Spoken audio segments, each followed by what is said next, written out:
Officer Chris Oberheim's daughters say the week before his death, everything was normal. I remember spending a lot of time with him and my mom outside. We were landscaping for Avery's graduation party. The oldest sister, Hannah, says she just came home from college. Exactly a week before everything happened.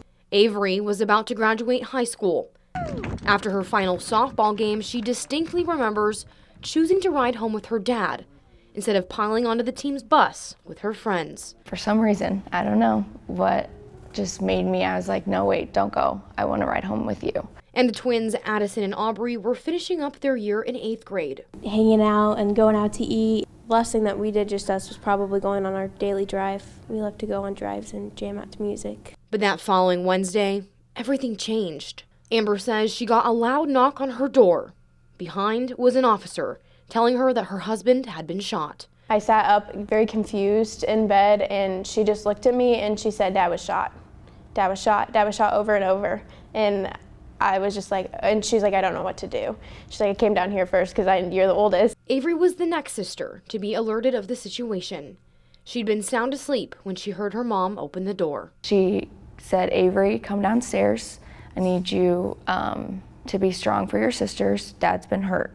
Aubrey says she'd fallen asleep on the couch in the living room, so she heard the first knocks on her family's door and knew something was wrong. My stomach dropped, but the worst thought that came to my mind was, oh, he broke his arm or he got into a car crash or something, he's fine, he'll be fine. Aubrey's twin sister Addison says she woke up to an app notification from their Ring doorbell.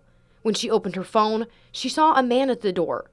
She was worried, so she did what she would normally do. My first instinct was to call my dad, because I would just go to my dad, if something was happening in the middle of the night, because I knew that he would answer, and if he wouldn't, then he would text me and he would call me right back. And he didn't answer. The sisters say they waited at home with grandparents while Amber was in the hospital, waiting for news on Chris. And I just said, "Okay, guys, what are we gonna do?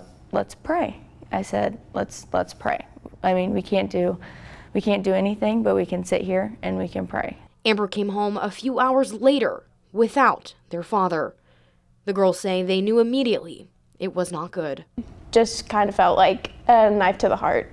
There's no other way to describe that. They say hearing their father had been killed was their worst nightmare coming true. I was like, how? This can't possibly be real. It just kind of felt like nothing was real. The first thing I did was turn around and fall into my sister Hannah's arms. The girls say everything after that was a blur of pain, confusion, and disbelief.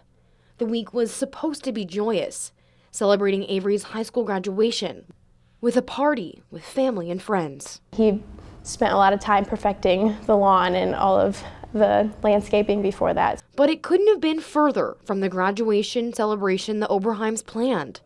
4 days later, as a heartbroken Avery prepared to walk across the stage and receive her diploma, a scene she'll never forget. I walked outside and there was just a line of officers just lined up down the hall, evenly spaced, very perfect. Champaign police officers trying to fill the shoes left empty. I went down the line and I hugged each and every one of them and I told them thank you.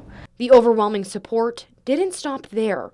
People from all over brought flowers, food, gave the twins rides to school, and everything in between to make sure they were taken care of. You realize over time the gap that it leaves, it doesn't all hit you at once. For Hannah, it's a gap in planning the most important day in her life, her wedding. I actually just asked my Uncle Joe to walk me down the aisle for his birthday. A task that for years, Hannah assumed would be fulfilled by her father. I know that if there was anybody that my dad would want, it would be Joe. Obviously, I wish more than anything that he was here. A wish shared by Hannah's 3 sisters and the rest of their family. In a year filled with tears, heartbreak, and confusion, there have been moments of joy and thanksgiving, reflecting on small but profound moments they each shared with their dad. It's a lesson on treasuring every moment they're sure their father wouldn't want them to forget. I think he would say, "You're doing good. Keep going. You will see me someday. Don't take this time for granted."